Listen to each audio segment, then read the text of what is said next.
Welcome to another Unwinding with Fiber and Fabric. The sun is shining brightly outside today, even though we woke up with frost on the ground still.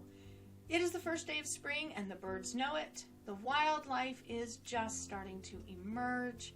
I'm looking forward to another spring with baby groundhogs and baby deer running all over my backyard. The spring weather beckons me outside. So while I'm in my sewing room today, I think I'm going to have to start moving into other fabric and fiber fun in the upcoming weeks. Specifically, I am just so excited to dive back into my piles of fleece and start prepping fiber for spinning, because Tour de Fleece is only a couple months away and I need to have my fleece prepared into spinnable fiber so that I can spin away every day as we follow the Tour de France, but in our case, doing the Tour de Fleece. So, before I dive back into that pile of fleece and get back into my spinning and dyeing of fiber, I wanted to make sure I wrapped up a couple more patterns in my Pithy Patchwork project series. Specifically, I need to introduce the wonders of the half square triangle. The moment you add the half square triangle into your repertoire of beginning patchwork skills, all of a sudden you go from one set of blocks to an entirely new world of designs. Simply by putting in a block with a diagonal, you have opened up a new possibility, including the shifting and changing of the way a pattern will look, sometimes just as an illusion of the eye based on the colors of fabric you use and where you place those diagonals. It is a wonderful, wonderful addition, but it does require some practice and some skill, and a little bit of math and calculations. Once again, I have created PDF patterns. I have 2 blocks that I'm showing today and 1 baby quilt. The 2 blocks that I'm showing are going to be using the half square triangle in one of the easiest placements you can have to use the patch, but without having a ton of those diagonal seams crossing each other. When you're working with patchwork, everywhere a seam meets is a potential for gaps, for it to not fit up, for discrepancy, simply because getting the perfect 1/4 inch seam allowance is not always easy.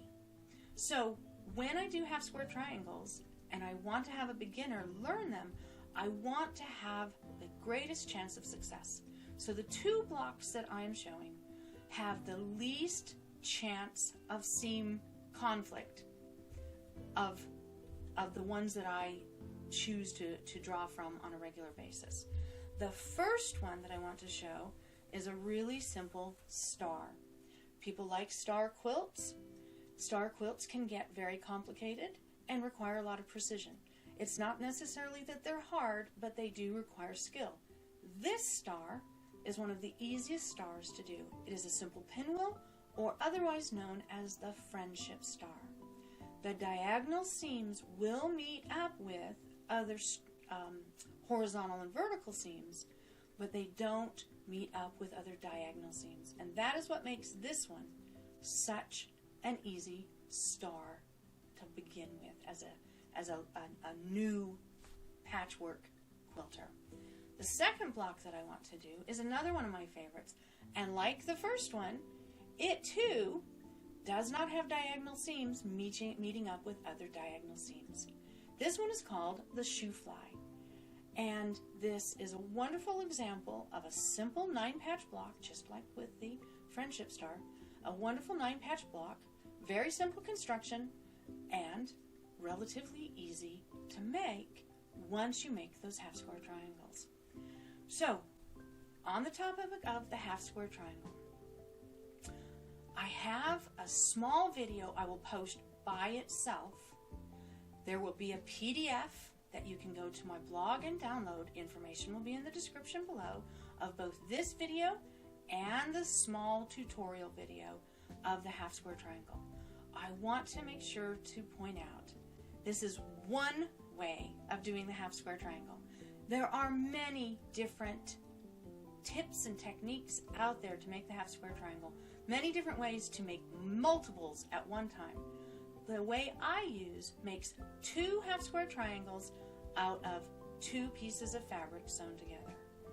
It is simple math, especially since I have given up I have given up on the 7/8 inch edition, and I've just said, whenever I'm making half square triangles and I need a finished size of, say, 4 inches, I'm just going to add an extra inch. It's easier math. It's easier cutting at the ruler. So, the magic number that I discovered all those years ago when I first learned to do this is 7/8 of an inch. Well, anybody that looks at a ruler knows that 7/8 of an inch and an inch isn't that much different. So, I recommend, especially for beginners, to just go ahead and add an inch. Add an inch to whatever it is, the finished size you want. If you want a finished 4-inch size, then cut out 5-inch pieces. If you want to finish 2-inch size, cut out 3-inch pieces. It's really pretty simple. And then it's just a matter of constructing that half square triangle. And again, I'll post a video. There will be a PDF showing the steps, talking about the math. All of that will be available. And as I said, there are tons of tutorials out there for the half square triangle because it is such an important component of patchwork quilting. It creates stars. It creates interesting block patterns that can, when butted up against another block pattern, all of a sudden create illusions. It can make what's called a snowball block. In essence, making an O shape as opposed to an X shape. It is a phenomenal piece of patchwork construction that's still relatively simple, easy for a beginner to learn, and can be used in just a multitude of blocks. So these are the 2, as I said, I'm seeing the constant thread everywhere. The shoe fly and the friendship star or basic pinwheel. Both of those will have patterns as usual. They will have a pattern, they'll have a baby quilt option, and both of those will be available on my blog for free download so that you can practice these. The pinwheel has a quilt that basically shows the traditional sashing that I've been using. The shoe fly is going to be combined with a 9-patch. I'll show a picture here. Combined with a 9-patch to create an illusion quilt. The illusion is stronger depending on the fabrics you're using. It's another example of how when putting 2 different blocks together, you can get a different look overall. So, that is going to be the quilt that I am going to show you here in just a moment. I want to point out, though, that if you look at the different patterns that I've been showing, they're all using either a sashing or butting up the blocks together in a 9-patch configuration. It is very simple to take the measurements that I've provided, to take the basic instructions that I have provided, and add more blocks. Instead of only having 3 12-inch blocks across, you could have 4 or 5 or 6. And it's just simply by doing more of them that you get a larger quilt. With that being said, I highly recommend that when you're working with things like half square triangles, that you set aside a period of time to construct the component, the half square triangle. Construct it, trim it, and then come back and start piecing things together. If all you're doing is a very simple 1-patch wall hanging, okay, you can sit down and do it all in one go.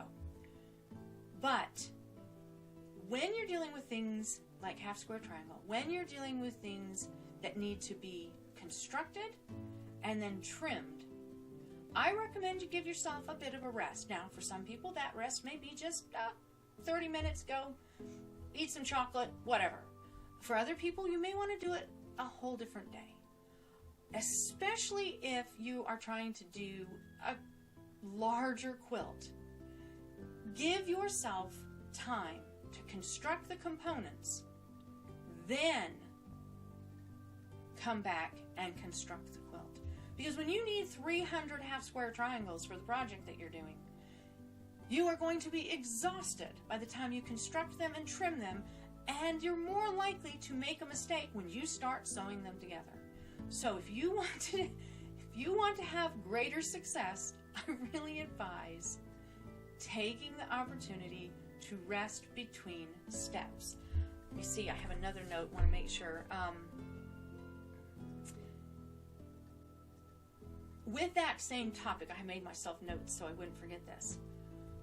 You're making the component of the half square triangle, and then you're trimming the half square triangle. When it comes to putting together the actual quilt, so I may take the half square triangle and say on Monday I'm going to make the half square triangle. Then on Tuesday I'm going to trim all of the half square triangles. And then on Wednesday I'm going to sew together all of my blocks. And then on Thursday I'm going to start sewing my blocks into the quilt top.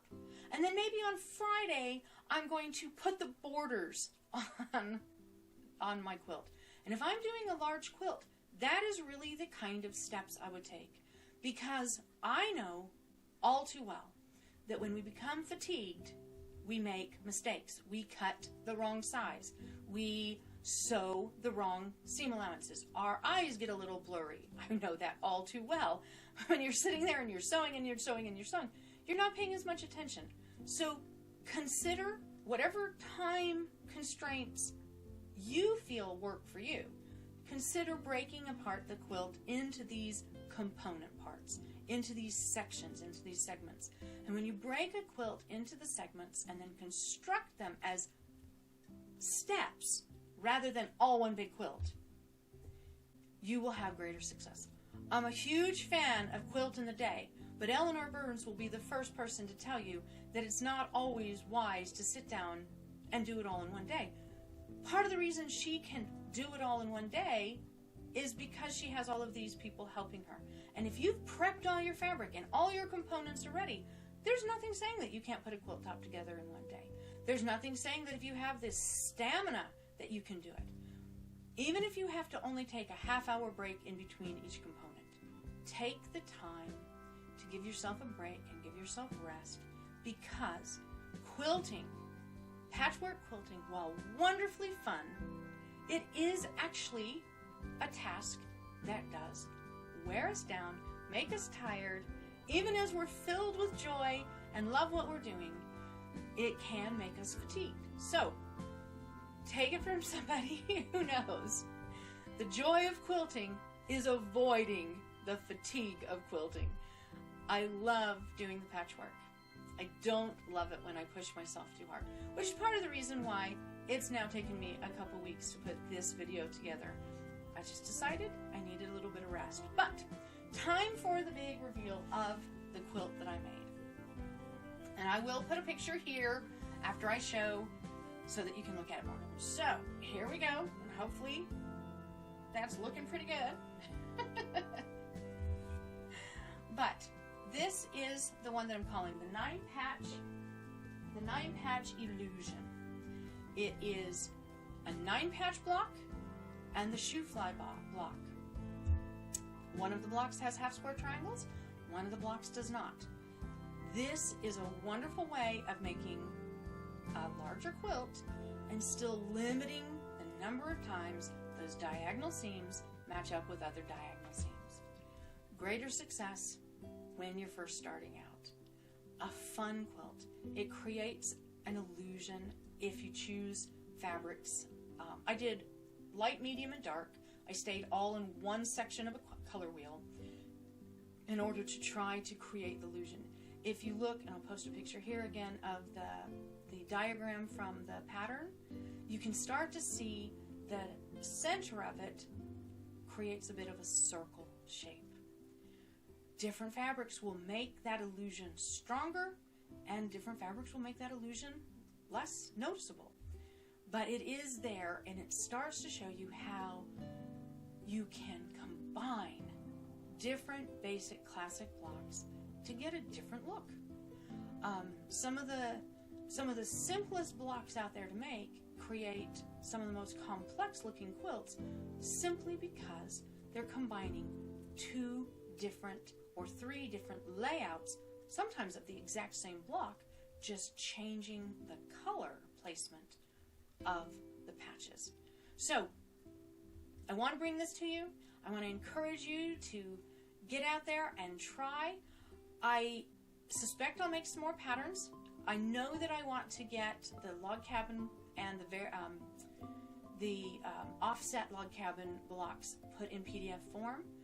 I may not get to those until later in the summer or later in the year. Definitely would love to have that out by Christmas. Once I have that pattern created, I may go ahead and post it on my blog, even if I don't create a video. We'll just have to see what the summer brings. But I did want to bring these other final basic blocks to you. The half square triangle, you will find hundreds of variations of how to use this. And as soon as you start feeling more comfortable with those seams, go on to having those diagonals cross. The star blocks are wonderful.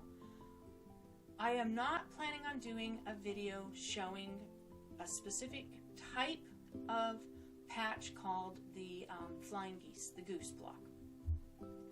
That patch is, and I'll show a picture here so you can see it.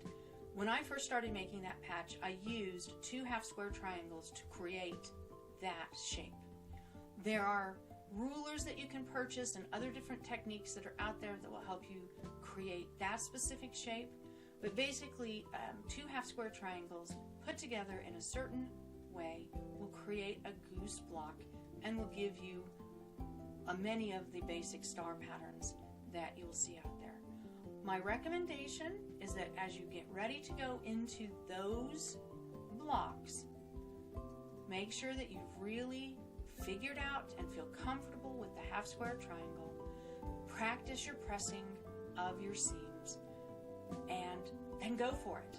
And then the final tip, and this is so important to remember, if you cut off the points, don't fret. Don't stress over that too much. I cut off a ton of points in my early days. I still, when too tired, will cut off points. When I did a quilt recently, I had a lot more half square triangles than I needed, so I only took the blocks that had really good points to begin with to use in the quilt. And I'll figure out some other way. I'll just probably use all the extras as scrap pieces to go in a scrap quilt. So don't stress too much. It takes practice. It takes a lot of little tweaks and a lot of tips that some wonderful quilters are out there talking about in their videos. So once you get past these beginning Pithy Patchwork Project starters, keep watching the videos, take notes, write down anytime you hear somebody do a tip, save that information, because learning how to make those diagonal seams meet up and match, that's the key to the big, beautiful kaleidoscope quilts that we see out there. It is a skill, and it can be a skill that is a joy to learn as long as you take it, as I said, in segments, in steps. And for some of you, those steps may be running downhill because you just have that in you. And some of you, those steps may be just taking a little bit longer of a stroll. Either way, they are both filled with joy if you remember to focus on the process of learning rather than the perfection of your beginning blocks. Perfection comes with practice, not usually in the learning stages. So enjoy. Oh, yes, there is one more tip. When you have a section, when you have a point, let me come over here. Nope, not that way, this way. When you come over here, where is that? There it is. Okay. And you have a point that may or may not meet the best. You may have chopped it off a little, or maybe you didn't have a deep enough seam allowance, okay?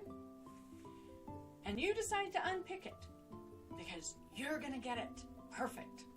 Don't be at all surprised if every time you unpick it, it gets worse. Because that is just as likely to happen as getting the perfect point.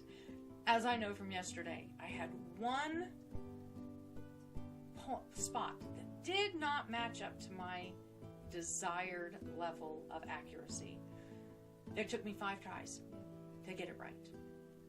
And I didn't get frustrated, but I was very tired when I was done.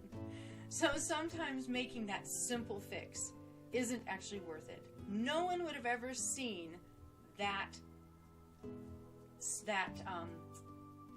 join not being perfect. No one would have ever seen it. No one would ever be up close. Once it was quilted and washed, it wasn't going to be noticeable. It would never have been a problem. So I really probably didn't need to spend the half hour just working on one spot. So again, as you're learning, as you're beginning, give yourself the opportunity to not be perfect. Structurally sound, learning the skill. That's what you should be focused on. Because in doing that, you will find joy. And eventually, you will find the illusion of perfection in your quilts. And with that, I will leave you. And I hope that you will join me again soon with some unwinding with fiber and fabric. Have a wonderful day. Have a wonderful weekend. Whenever you watch this, have a wonderful spring day.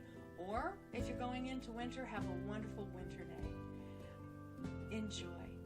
And I hope to see you again soon.